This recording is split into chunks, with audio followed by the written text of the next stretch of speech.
Do you have any some sort of mindfulness practices you adhere to every day or on a weekly basis?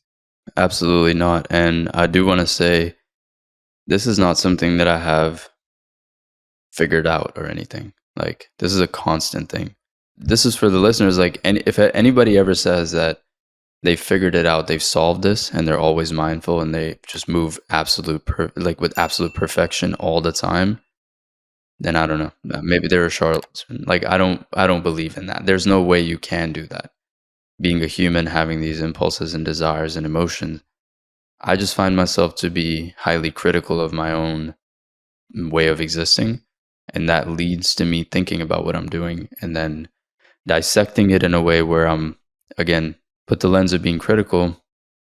On top of that, you find yourself in a place where you're actually thinking about what you're doing. So that's to the extent where I'm mindful, is like, I just think about what I'm doing, and I think about it on a sort of larger scale than just immediate gratification or immediate magnetizing whatever impulse I have or emotion that I'm trying to seek, or, you know, just thinking about what I'm doing. That's all I'm doing. It's an active thing. Every day you have to think about what you're doing. And there are a lot of days where I struggle with this. Even with maturity, you said like mature beyond your years. I think that's not something that is a constant. There are plenty of moments where I'm immature. There are plenty of moments where I let myself be free from my own level of criticism that I apply to my life. I let myself be free, and it's mainly around a couple people that I can think of, where I'm like really exploring what kind of childlike fantasies I have that I haven't fully explored or developed or thought about. Like, why do I feel the need to be a certain way when I'm around certain people, and then feel the need to be a certain way when I'm around other people? And that's what leads to being mindful, because you're really like auditing every single thing you do at all times. And then again, that eventually leads to self-awareness. Yeah, the best definition of critical thinking I heard is thinking about thinking by Dr. Jordan B. Peterson. I know you're thinking about more on a critical thinking about your way of life. So I know that you've had a pretty early venture into business entrepreneurship since 13, starting on esports organizations on YouTube, which kind of fell apart because of other older negative influence and such. So how early did this urge to be critical of your own way of life, your own thinking start? Because you talked about you're highly critical of yourself, right? Is that, of course, it's always nature and nurture. Like, how early did you notice this metacognitive aspect of yourself? You're like, oh, I think about thinking, or I think about myself quite often. Thinking about just life and existence in general, the earliest sort of memory I have is, I think, being like 8 or 9, and just really clearly visualizing in my head, what if nothing existed? Like, what if there was nothing, right? Absolutely nothing. That was in retrospect, that's a scary thought to have when you're like 8 or 9, if I'm remembering correctly. It's like, what if nothing exists? And I could really visualize in my head just emptiness and darkness. Like, there's nothing. We wouldn't know what existence would have been like. We wouldn't know any of this stuff. I feel like I've always had thoughts like that, where I'm really just thinking about what really is this, blah, blah, blah. We touched on this before. And then the criticism, or being critical of self, came through just external stimuli. I think I didn't understand what I was doing wrong in a lot of situations.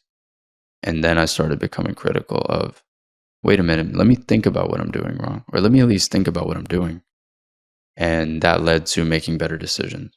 So the YouTube stuff, making videos at 13, that collapsed because I put my trust in certain people. Just being naive, being young, I really believed. I didn't have friends, so I'll contextualize it. I moved to the United States when I was 12, and I didn't have social outlets. I didn't have friends. And so I gravitated towards making YouTube videos, gaming videos specifically.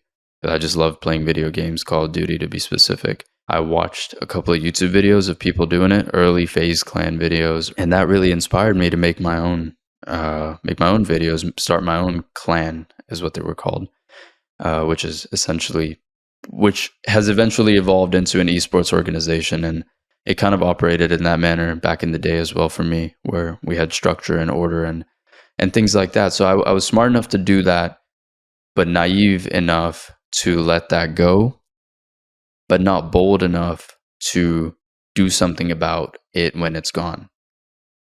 And that was the 3-part series, if you want to call it, of my 13 to 15 year entrepreneurial run of like, I built something that was great, partnered YouTube channel. I had everything like that I wanted as a kid, making money from YouTube. And I was just stupid. I just gave the password to a couple people I never met in real life that were on my air quotes team. Because in my head, I can't even retrace those steps. But if I had to guess, I was probably such a naive person, so trusting, because I felt like I was so pure. How could anybody have malicious intent? Everybody else was just reaping the benefits of what I was building on a constant basis, right? So they just deleted it out of jealousy, whatever it may have been. And the biggest L is I didn't do anything about it after. I didn't appeal it to YouTube. I didn't write an email. I didn't try to do anything or try to recover it. I kind of accepted it. In my head, being a young person, I didn't know, one, somebody would destroy something like this, but two, there's actually something you can do about it in a case. Like, I didn't even think about the disruption, let alone appealing and the systems that YouTube put in place in case something like that happens. That's quite a chronicle, man. And I mean, yeah, it's impressive, really impressive that even at age 13, you had this business acumen and even this vision, right? The structure in an orderly way for a 8th grader, 7th grader at the time, however you were. 8th grade. That's very impressive. I used to teach middle school through my nonprofit, Teach for America, years ago. And you sound a lot wiser than some of the students I used to teach. So yeah, shout out to the youth adolescent, Arsh. You talked about you're smart enough to have this vision, but naive enough to mistrust it to the wrong hands, quote unquote. And you didn't have this boldness to pursue after shit went down, so to speak. I reckon, like, psychologically speaking, because I know you have a lot of fascinations in human psychology. I'm, of course, a clinician in mental health. I reckon there is some sort of influence, whether it's negative or positive, that's not the point, but how have that influenced you to this date, working in a business sector, hosting a business podcast? How does that theme of trust come in and out of your life, whether it's personal life or professional life? It's kind of just one of those things where there are layers of trust, levels of trust that I apply to different people in different situations. If, for example, I want to share a life with another human, the level of trust that I require from them is going to be extremely high. If I want to work in a work environment, the level of trust that I require from the team that I'm on is going to be not as significant. And even there, the significance changes and varies based on the importance of the task. So it's kind of a floating variable for me.